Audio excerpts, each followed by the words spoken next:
Hi all, I'm Susan Herzfeld. I'm an epidemiologist from Public Health, Dayton-Montgomery County. Thank you all for coming today. Today I'm here to talk to you about secondary trauma and some other challenges in SFR. I am by no means an expert on this, but I have been doing this for a little while and this is what works for me. So just that disclaimer, I'm sure everybody will have their own kind of tactics, and there are, always great ideas around. I have been working in fatality review since 2015. I started in child fatality review in Sacramento, California. In 2017, I moved to closer to my family and started in Montgomery County. In 2017, Montgomery County had a high of 566 overdose deaths. So they created my position. I'm an epidemiologist. My entire role is behavioral health. I started off just with overdose. That expanded to include suicide after the legislation to allow for SFRs. I do all of the surveillance. Are we seeing an increase? The data reporting, what do our trends look like, and the fatality review for both suicide and overdose. And a big part of my job, and the part that kind of keeps me going, is the community partnerships. I work with our local coalitions for suicide and overdose response. I work with our providers. I work with county agencies. Those folks are what keep me going. I always brag on my county that all the folks that I work with are really interested in data. Ask for the data, ask questions about it, respond to it, use it to kind of further their work. That's really what kind of keeps me going in my work, as hard as that is. That said, I do want to talk about self-care today, and part of self-care for me is recognizing that I'm a whole person. I'm not just my work. I need to embrace and really foster the parts of me that are outside of work. So I'm going to share that with you. The first is I'm a mom. I've got a 5-month-old and a 5-year-old, and they absolutely bring me joy. I will say I'm exhausted, true to form. The little one got me up a couple times overnight, so I'm pretty tired, so bear with me. I'm sure you will. But they bring me so much joy. And knowing how much I love them and what I would do to protect them makes me just want to work that much harder to help protect people in the community. I'm also a theater fan. Hadestown's my favorite. That's what brings me self-care and joy. Other people have other things, spirituality, sports, woodworking, I don't know, whatever it is, whatever does it for you, do that, put yourself into it. Finally, I was a roller derby skater. My name was Susan B. Anthrax. I was never very good, but what I lacked in skill, I made up for in enthusiasm. I had a lot of fun. This was about 10 years ago. I still skate when I can, but it's never often enough. But so my first message is don't just be your job. Be good at your job when you're doing it, be fully present, but foster other parts of yourself. This is really hard work that we do. A little bit about my county. So I work in Montgomery County. We have about 500,000 people. Like I said, we had a high peak of our overdose deaths in 2017, 566 deaths that year, second highest county in the country. Dayton in particular was hit pretty hard. So they created my position. We're really lucky that we have a full position for behavioral health epidemiology. But that said, I do all of it. I do the facilitation, I do the data, I do the recommendations, I work with community partners. So our OFR began in 2019. Our SFR began in 2021 as a response to the legislation. Unfortunately, we have seen an increase in overdose, I've been doing overdose for 6 years. We've been seeing an increase in suicide over the last 4 years. We used to be around 80 a month, or no, not a month, oh my God, can you imagine? We used to be around 80 a year. In the last couple years, we've expanded to 90, and then 123 was our final. We're so far at about 75 this year. So I don't think we'll quite reach that 2023 level, but we are gonna be quite high again. One thing that we've added, my committee has been asking since the beginning that we incorporate next of kin interviews. They've been really helpful for our overdose fatality review. It's been a journey. We finally are going to be able to start looking at our first interviews at our meeting next month. So if you're starting a team, if you've been going a while, it's going to start slow. Start where you are, expand. There's going to be value anywhere you are, any step along the way. I don't. My background is sociology, but I'm the data person, right? I wasn't trained to kind of interact with folks. I took the training for psych autopsies. I started kind of along that path, and I realized it wasn't for me. We're going to talk about self-care, secondary trauma. That's My boundary is protecting myself from doing that. I help coordinate them. I talk to family members to coordinate them, but I don't do the interviews. So we can talk about that process too. So what I'm going to talk to you today is secondary trauma and self-care. Again, I'm not an expert. I'm going to talk about what works for me, some resources I found for things that might work for you.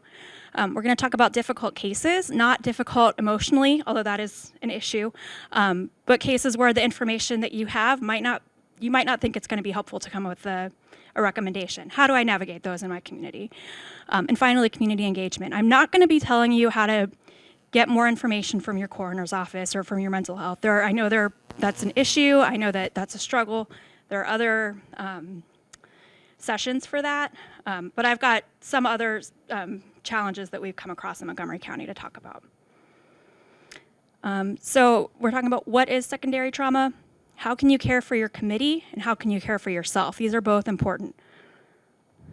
For difficult cases, we've got those with limited information, so especially beginning, you're not going to have much information on each case. What do you talk about with your committee for an hour and a half when you've got 5 cases and very little information on them? There are also some that, for various reasons, the committee's going to shrug their shoulders and say, I don't really know what we could have done to prevent this one. What do you do? What do you talk about with your committee when that happens? And finally, community engagement. Member participation, not just sharing information, but once you're in the room, how do you get folks to talk and to come up with recommendations? How do you interact with the prevention coalition if you have one in your community? They might already have an agenda. How are you going to kind of work with them to incorporate your findings? And finally, recruiting for a next of kin interview. We had a long journey. I'm going to talk to you a little bit about what we went through for that.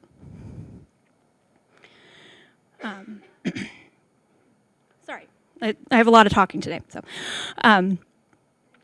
So for secondary trauma and self-care, we're going to talk about, like I said, secondary trauma, care for committee members, and care for self.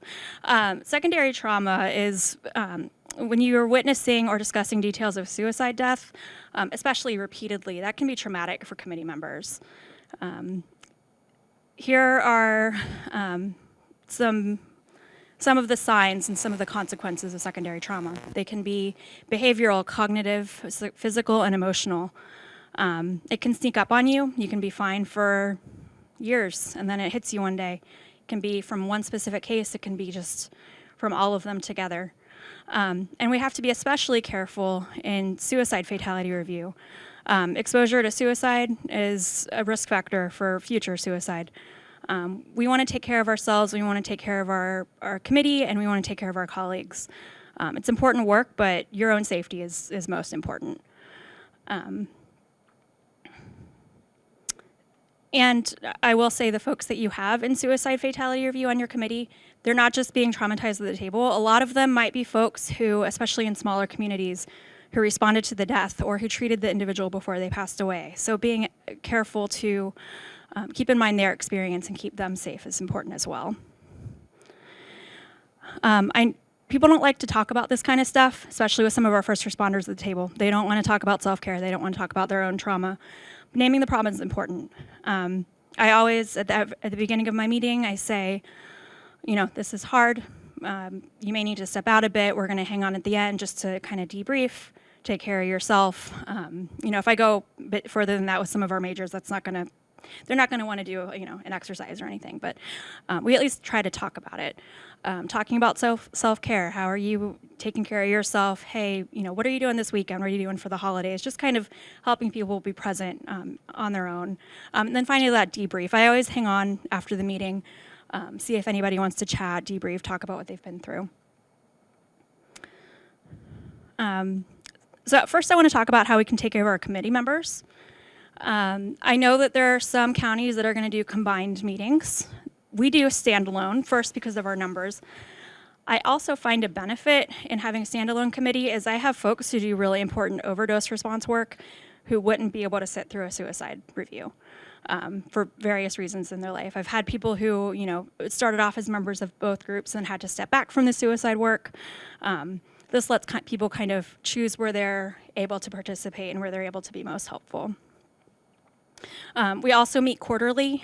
I always tell people that's because that's what we can get our providers to do, but it's also for me.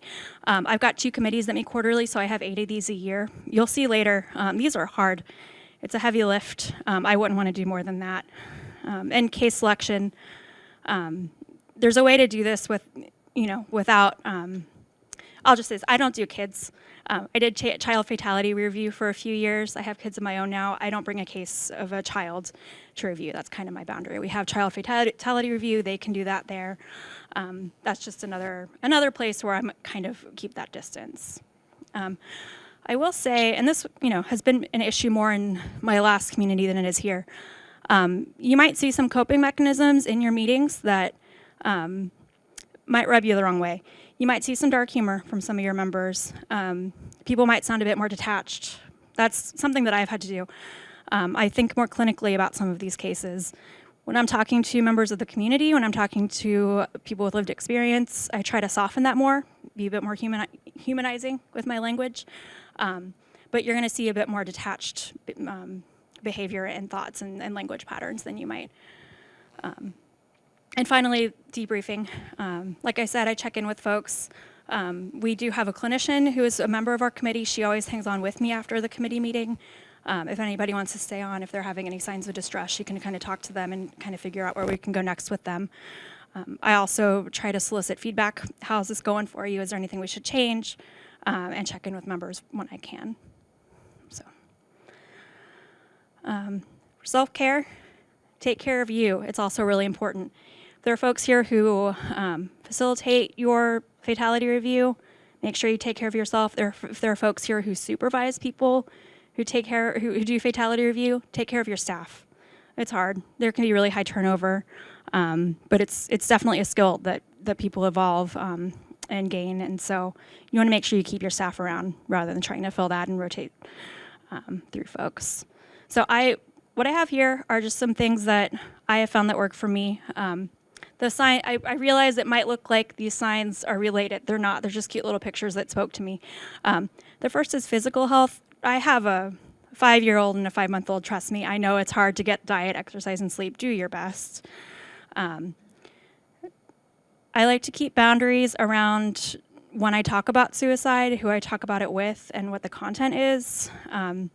If we have a youth suicide in our community, I get probably 3 to 5 phone calls of people wanting to talk about it.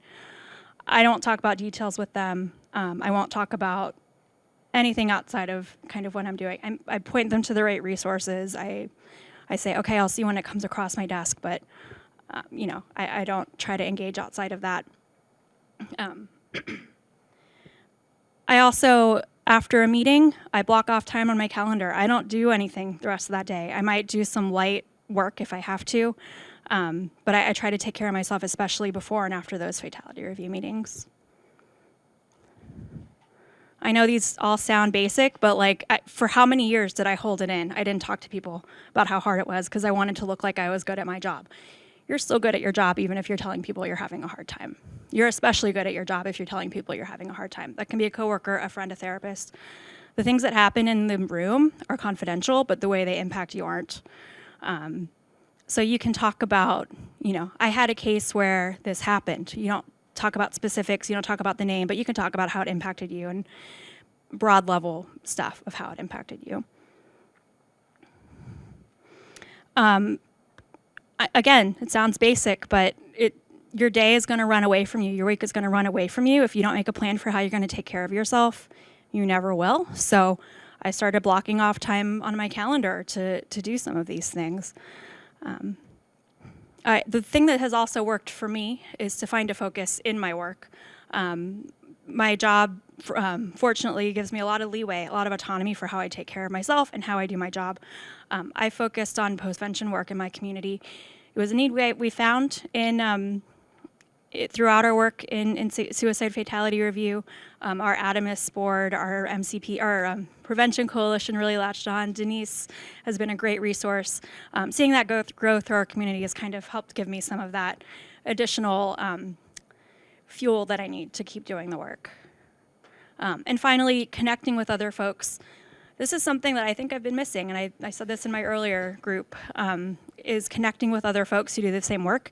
For overdose, I know the people I can talk to in different counties to see what they're going through, to see what trends they're seeing. We don't have that for suicide, and I'd like to see that here. Also connecting to folks through prevention, seeing the life in the community, not just the death, has been helpful, and other behavioral health folks in the community. That's what works for me, though. You're going to really need to find your own strategy. So what I have here is this resource I found. It's got different strategies. We're going to spend a few minutes looking at these strategies, and if I can tell everybody just like super annoyed, we're going to go through them faster. But what I want you to do is read through these strategies. There's going to be 5 different kinds, and think about what are your strengths and where would you like to improve. Just find one of each and think about it. This is your moment for self-care. This is your moment to think about how you can take care of yourself, okay? Here are some ideas for physical self-care.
Did that feel like it was forever?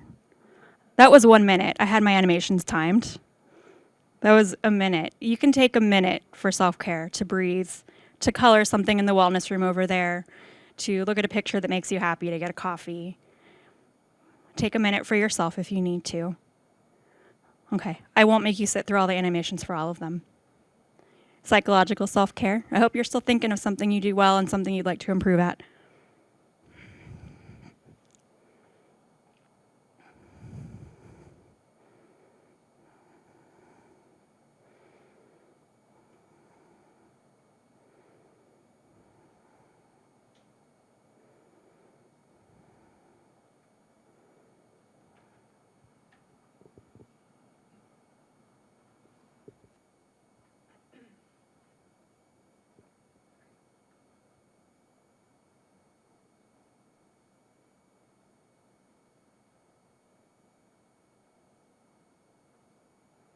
Okay, I'm not going to make you wait the whole time. I waited too long to start the animations there.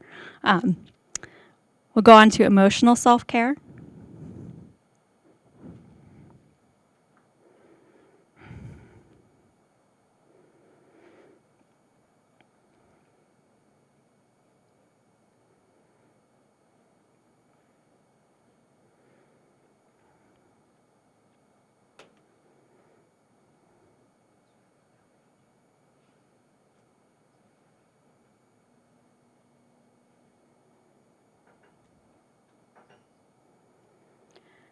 Spiritual.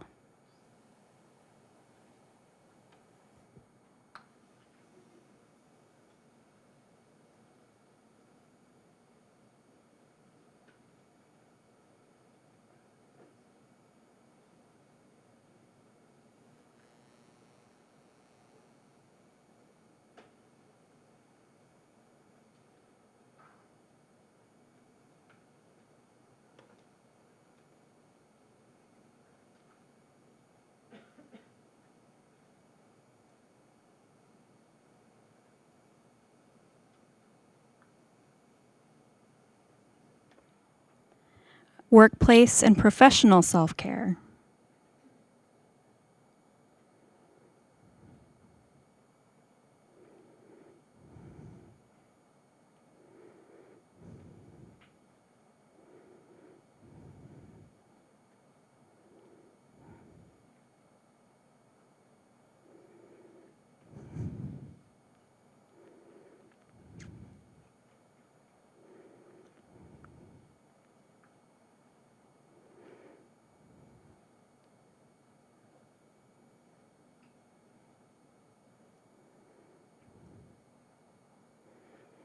All right. I asked you to have in mind something that you're good at and something you can improve at. Anybody want to share?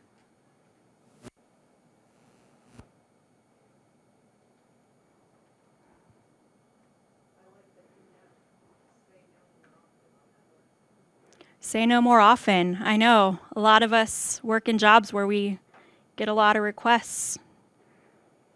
Feel like we can do that? Turn things down? Was that one you're good at or one you'd like to improve at?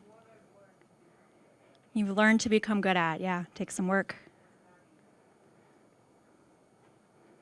And again, I would say if you're an employer, if you're supervising somebody who does this work, give them room to do that. It's hard. This resource that I pulled some of this from had a couple of different checklists of ways that you can do self-care. This first list was the one I showed you, was the way that you can take care of yourself by yourself. The second was the way that you can take care of yourself in relationship with others. So grab a lunch with somebody, things like this. The third one was in the context of the workplace, but it was all, how can I help my workplace? What I wanted was how can my workplace help me? How can we support the people doing this work? I'm in a fortunate position where my supervisor gives me room to kind of do some of this stuff. I know some folks aren't. That's definitely a conversation to have with your employer. Use your time off. I know it's hard. Use your time off. Take care of yourself. Anyone else have anything they want to share? I need to work on saying no. Every request I get, I say yes. Yeah, Denise. A couple of things I'd like to improve. The self-talk is just really crappy. That's just always, we're our own worst critic. I know I am, and I'm guessing a lot of them. But the other thing that you brought up, and I don't remember if it was one of the items or if you just spoke about it, is boundaries. And when I think about some people who shall remain nameless that are really involved in the suicide awareness space, you become known as that, and so you become a magnet. You're kind of that go-to person. It doesn't matter if it's through a Facebook message, if it's through you run into somebody at the grocery store. It's very difficult to have nice lines of, I'm not engaged in that right now in a loving way. Any thoughts on that, Susan? Yeah, so I've been told to repeat the question for the cameras. The first was one to improve on negative self-talk. I agree, I'm the same. Denise also brought up if you're known in the community for the work that we do, and I think some of us probably are, folks are going to want to come up to you and talk about every traumatic thing they've heard. How do you set that boundary? I don't even necessarily explicitly say that I'm setting that boundary. I just don't engage. I know it's hard. I tell people I'm going to have to, I'll make sure so-and-so gets a hold of you from Adamus board. Have you seen this person for a resource? I'm okay with kind of turning, well, no, I'm not okay with turning people down. Yeah, that's a hard one. I have the same struggle, I'd say. I don't explicitly kind of set that boundary. I just kind of respond in a neutral way. I respond with resources that I do know exist, and I kind of say I'm going to have to get back to you on that one, or I'll make sure I let so-and-so know. It's hard. Yeah. Yeah. Just in regards to what the context of this is, I struggle with, I work at the coroner's office, so I see a multitude of different forms of death. This is my profession, this is what I do. I just have to be strong and I deal with it. Whereas some days, sometimes it gets real heavy. Sometimes we have 6 suicides in 1 week, and you feel like, well, I'm an expert on this. I help with, everything that we have to help with, but it's okay to be a human and be sad sometimes. Or digest that this is not easy. Not everyone can do this line of work. Yeah, that's tough when that is your job and you're the one that's supposed to do it. I went to, as part of this work with Ohio, I went to a Suicide Fatality Review Academy. And this was the first time that some people had seen a mock, even a mock kind of suicide fatality review. And they told you, if it gets to be too much, you can step out. And that's absolutely true for everyone here this afternoon. When we do our mock review, you can step out if you need to. But some of us can't. If you're the one doing this I mean, you can, right? Like you can leave your job, but it's tricky to kind of figure out where your boundary is, how long you can do that work. And really need to be honest with yourself if it's something that you can continually do, or if you know, should find something different. But there are a lot of positions where it's not your job, right? And so if you can send somebody else from your agency, that might be what you need to do. But yeah, for some of us, like if we're in this position, that's what we're going to do. And figuring out the kind of the best way to support yourself through that is important too. Yeah.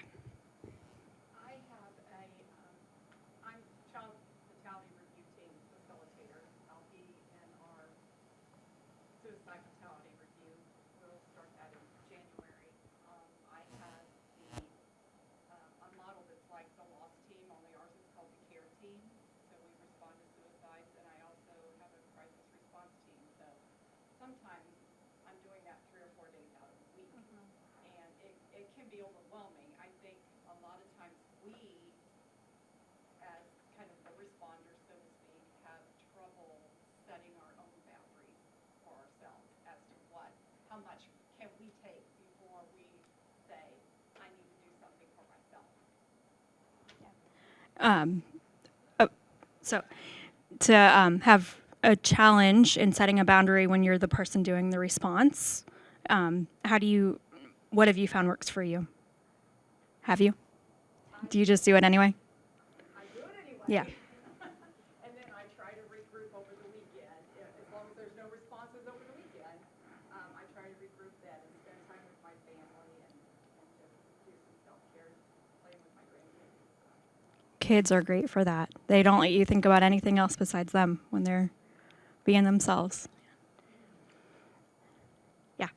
I would have to say I'd have to get better at actually taking time for myself, because I always worry about everybody else but myself, especially now that I have a house and I'm getting married. That's all I think about, is like everything else instead of just me as the person. And my big thing that I do for self-care is I ride my horses, and I don't make enough time for that. So like actually needing to make time to do that. Yeah, horses for you will bring you joy and peace, and making more time for that. For me, it's skating. I'm sure we all have our thing. We don't do as often as we'd like. I have to say, I notice it's a lot of people who I recognize as women in this room. A lot of women.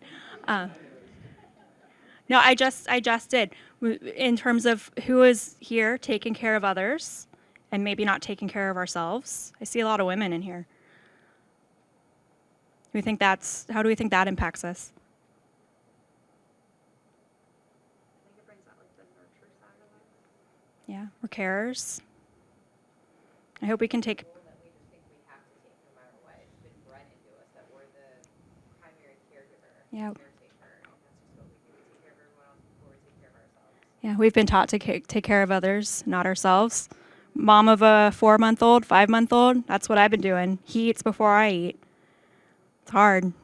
But in this job, if we want to be able to keep doing it, we need to take care of ourselves. So you'll get these slides. I didn't intend for everyone to read all of them. Well, I did. I made you sit here forever. But you'll get these. I want you to at least find 1 or 2 that you can try to do more for yourself. I will say, I've got more lists for you. That 1 minute that felt so long but was only a minute, if you just got 2 minutes, there are some things you can do. Look at how you can build this into your day. Okay, you may not have a window in your office if your office is like mine, but there's other stuff you can do, right? You can focus on your breathing. You can, look at a picture of your pet if you're in an office. You can do a little doodle. You can just take a deep breath. That can be calming. It's 5 minutes. A cup of coffee. That's what I do. When I've hit a wall working, I go get a coffee or a tea.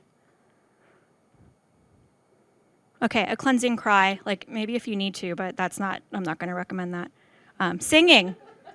I told you guys I do musical theater. I don't do it. I'm terrible, but I love it. So I'll just sing at home, listen to music. If you have 10 minutes, a bit more time.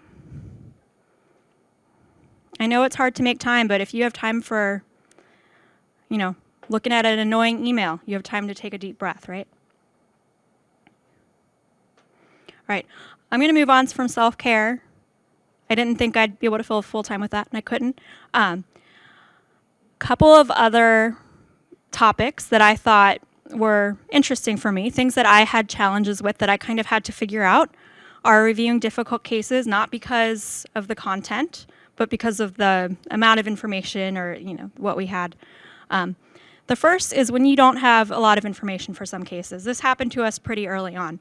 When we first started, we had some of our overdose fatality review partners, and we'd bring a case, and they would not have any contact with the folks we were used to. They didn't have any contact with our law enforcement, or very little contact with, our medical providers.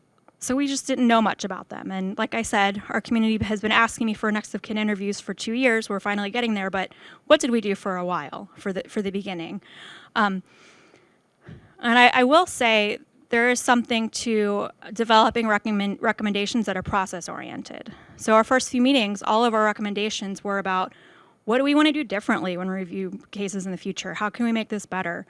And that engaged our members, and that kind of moved us forward. So I'd ask, what questions do we have about this? I know we don't know much, but what do we want to know? Where can we get those answers? And so from there, we identified new members we could invite, we seek new data, and we've developed interview questions. We don't have that next of kin interview, but what do we want to know? What do we want our interviewers to go out and ask people? We also have some cases where the committee has trouble figuring out what a recommendation might be. They might say there's nothing we could have done, or, we don't know, right? Like, we tried what we could. There were no real signs that any of us could see. That approach is too upstream. It would take an act of Congress. There's nothing we can do at our level to help with that. We think we did everything we could have. I don't know what else. This person had so much support. I don't know what we could have done. The approach that we've taken in our community is supporting the people who are affected, right? So you have a scene where, maybe they had kids, maybe there was a first responder who was impacted, maybe they had loved ones, there was somebody who was impacted. How can we help those folks? What can we do with children's services? What can we do for caregivers? Things like this. And so, like I told you, we've done a lot of work with post-vention in our community. It's really exciting. When we were coming around to doing, I have another slide. I'll tell you about that later. Sorry. I'll get there. So the last thing I want to talk about is community engagement. It can be hard as, you're coming up with suicide fatality review recommendations, things that you want to change in the community, places where you see gaps in services, where you think things were missed. It can be hard coming from that perspective and telling people in the community, here's what I think we could have done differently to help people. They will hear that as a criticism. They may hear that as they're doing something wrong. Figuring out how to engage with people and make that, make sure the message is taken as it's intended, right? So I would say the first issue is member participation. So you may have a committee where folks are disengaged. They may stop attending. They may zone out. They may talk too much or too little. I can't help you with those people who talk too much. I let them keep going, and eventually we get to something, and I'm really bad at cutting people off. But the other things I maybe can help with. When you get to members disengaging and stopping attending, I like to give them something, right? I'm asking all of these people for something. I want to give them something back. I'm an epi, so what I can give them is data. So I can give them the aggregate data and trends that might help them with a grant they're writing, might help them understand what they're seeing, might help them figure out how they can help people outside of just the context of our work. So here's an example. Half of our folks had ethanol or THC in their system at the time of death. So the other things that we like to do is share our successes. Amy made this. When we were looking at doing our next of kin interviews, I got ready to go. I had letters to go out. I had the go-ahead from the coroner's office. I had letters to send to people to ask them for interviews. We were going to do follow-up phone calls. I had people to make these phone calls. I had funding. It was great. I went to send out the letters. I included the post-vention support group we had. I find out it's no longer functional. I pulled the letters back. We didn't send them out. We waited another 6 months before we could send anything. We worked with Denise, and we worked with the Prevention Coalition to put together some support groups and this great resource that I can now send to folks who are who have lost somebody to suicide, and we can do recruitment that way and have something for them. So being able to bring this back to the committee has been really, I don't know the right word. It's been really great for our committee. I've seen a lot of great responses from that. The last thing that I like to do, and I don't do this enough, is solicit feedback from my committee. What can we do better? How can we make this better serve you? Sometimes I get people asking like, oh, would it be okay if we invite, could I add this? Yes, it's your committee. Like, I want you to come up with ideas. I want you to kind of share those, and I want to make it work for you. The next is incorporating work of suicide fatality review into existing coalitions. Amy's here, so it's like a little awkward. Anyway, I was doing suicide fatality review for a year or so, and there's an existing coalition that is already doing work, but they already have their work plan. They already have their, their agenda. They know what they want to do. It maybe doesn't necessarily align with what I'm doing. So it took a while to kind of align this work. I feel like we got there, but it took some time. But I showed up. I share data with them. I share data, especially that I think is relevant with them. If you were in the data group earlier, we had an increase, I showed you, in 22 and 23, we had an increase in overdose deaths. Suicides, I'm sorry. I'm tired, I have a baby. We had an increase in suicides in 22 and 23. A large part of that increase was specifically in our youth, and that's what our prevention coalition is focused on, is youth. So I shared with them information about that and information about the youth that are that we'd seen an increase in. I know that's what they're interested in, and that's what I shared with them. I also do my best to participate in meetings and work groups. I show up. Okay, my maternity leave I didn't, but I try to show up every month to that meeting. Even if I have something to share, if I don't, I show up, I participate. I also identify opportunities to collaborate. So the loss team that we're looking to establish in the community, and the earlier work we did with postvention. Finally, next of kin interview recruitment. I can't tell you how important interviews have been for our overdose fatality review. Giving context to the lives that folks led, to the resources they had, to the things that they could have used, to the perception of family members of what they could have used. And that's been something that's been missing for suicide in our community. We managed to get some funding, so we're going to start being able to have those for our committee. But again, like with the other groups, what can we offer them? Those postvention resources are a big one. A listening ear is important. People want to be heard. I get phone calls from people who get my letter and they say, it's not everyone. Right? You get a lot of no's, but every once in a while you get somebody who sees this as the way that they can help. So showing them that this is a way that they can be listened to and a way that they can help protect other families is really important as well. It's also important to avoid re-traumatizing people. So you want to have people who are not me doing these interviews. You want to have people who are trained for it. You want to have people who are good with people, who can talk to them in ways that won't do further harm. And along with that, have some of these resources you can point them to if they're struggling. Finally, recruitment strategies. With OFR, we kind of would cold call people, but we want to be more intentional with this. So we do send those letters to folks that were the informant on the death certificate, and then we do a follow-up call with information we get from the coroner's office. And then we also can recruit folks out of support groups. No pressure, but if you've been doing a support group and you're interested, you can get a hold of us and we can do an interview that way.